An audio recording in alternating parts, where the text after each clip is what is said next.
کہ ایک ہوتا ہے ضروریات دین کا براہ راست انکار کرنا، جیسے مثال کے طور پر کوئی کہے کہ میں اللہ کے نبی کو آخری نبی نہیں مانتا، میں سرکار علیہ الصلوۃ والسلام کو آخری نبی نہیں مانتا، بلکہ آپ کے بعد بھی کسی نبی کا آنا ممکن ہے، اور اگر آپ کے بعد کوئی نبی آ بھی جاتا ہے تو اس سے خاتمیت محمدی صلی اللہ علیہ وسلم پر کوئی فرق نہیں پڑتا۔ تو یہ ہے صراحتاً ضروریات دین کا انکار۔ اب اگر کوئی صراحتاً ضروریات دین کا انکار کرتا ہے تو اس کو ہم کہیں گے کہ یہ کفر التزامی ہے، اور ایسا شخص فوراً دائرہ اسلام سے خارج ہو جائے گا۔ اور اگر مثال کے طور پر کوئی ایسی بات کہی جاتی ہے کہ جو براہ راست ضروریات دین کا انکار نہیں ہے، لیکن اگر ہم اس بات کے نتائج پر غور کریں، اس بات کی گہرائی پر ہم جائیں تو ضروریات دین کا انکار بن جائے گا، تو اس کو کہا جاتا ہے کفر لزومی۔ گویا کہ کفر کی دو قسمیں بنتی ہیں، کفر التزامی اور دوسری کفر لزومی۔ کفر التزامی کا مطلب یہ ہے کہ براہ راست ضروریات دین کا انکار کرنا، جیسے کہ مثال ذکر کی،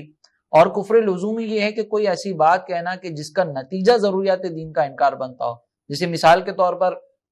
ہمارے یہاں پر ایک یہ جملہ کہا جاتا ہے کہ اللہ تبارک و تعالیٰ کو ہمارے یہاں پہ کہتے ہیں بھائی اوپر والا میرے یہ کام کر دے گا، اوپر والا بڑا کریم ہے۔ تو اب یہاں پر اللہ تبارک و تعالیٰ کے لیے ایک ڈائریکشن کو متعین کیا جا رہا ہے کہ اللہ اوپر والا ہے، یعنی وہ اوپر موجود ہے۔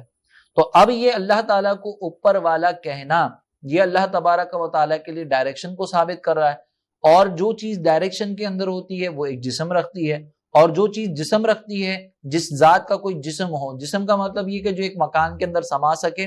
اور مکان کے اندر محدود ہو سکے اور فنا ہو سکے، تو ڈائریکشن کے اندر وہی چیز ہو سکتی ہے کہ جس کا کوئی جسم ہو۔ تو گویا کہ ہم یہ ثابت کر رہے ہیں کہ اللہ تبارک و تعالیٰ کا معاذ اللہ جسم ہے، اور جس کا جسم ہوتا ہے تو وہ ذات تو فنا ہو جاتی ہے، تو گویا کہ معاذ اللہ اللہ تبارک و تعالیٰ فنا ہونے والا ہے۔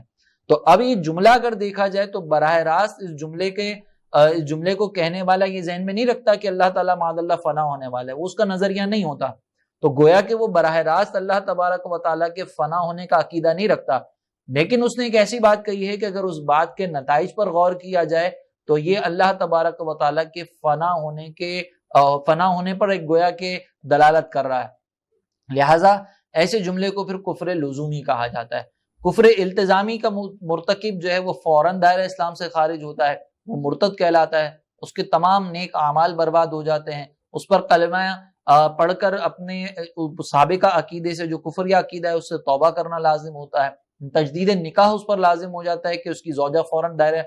نکاح سے نکل جاتی ہے۔ اور کفر لزومی جو ہے اس کا کہنے والا کافر نہیں ہوتا، یعنی ہم اس کا اگر مثال کے طور پر کسی نے کہا کہ اللہ تعالیٰ اوپر والا ہے تو ہم اس کو یہ حکم دیں گے کہ بھائی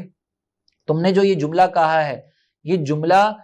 کفر کی طرف لے کر جانے والا ہے، لہٰذا تم پر لازم ہے کہ تم تجدید ایمان کرو اور تجدید نکاح کرو۔ اگرچہ اگر وہ تجدید نکاح نہیں کرے گا تو ہم یہ نہیں کہیں گے کہ معاذ اللہ وہ زنا کر رہا ہے اپنی زوجہ کے ساتھ، لیکن اگر کفر التزامی کے بعد کسی نے تجدید نکاح نہ کیا، زوجہ کے ساتھ تعلق قائم کر لیا، تو وہ تو نکاح ختم ہو چکا تھا، لہٰذا وہ گناہ گار ہوگا، اور زوجہ کے ساتھ تعلق قائم کرنا ایسے جیسے زنا کرنا۔ لیکن یہاں پر جو ہے وہ احکام یہ ہوں گے کہ اس کے اعمال برباد نہیں ہوں گے، یعنی ہم اس کو یہ نہیں کہیں گے کہ اس نے جتنی پچھلی نیکیاں کی تھیں وہ سب کی سب تباہ ہو گئی کفر لزومی کے اندر، اور اس کی زوجہ فوراً اس کے نکاح سے نکل گئی، ایسا نہیں۔ اس پر توبہ لازم ہوگی، تجدید ایمان اس کو کرنا ہوگا، تجدید نکاح کرنا ہوگا، اور اس پر اگر وہ نہیں کرتا تو ان تمام اعمال کو اختیار کرے گا۔ اگر زوجہ کے پاس جا رہا ہے اور تجدید نکاح نہ کرے، اپنے اس کفر سے بیزاری کا اظہار نہ کرے، تو ہم اس کو گناہ گار کہیں گے اور گمراہ ضرور کہیں گے کہ اس کے عقیدے میں تھوڑا سا بگاڑ آ چکا ہے، لیکن پھر بھی اس کو دائرہ اسلام سے خارج متصور نہیں کیا جائے گا۔ آخرت میں اس شخص کی بھی بخشش ممکن ہے، لیکن اگر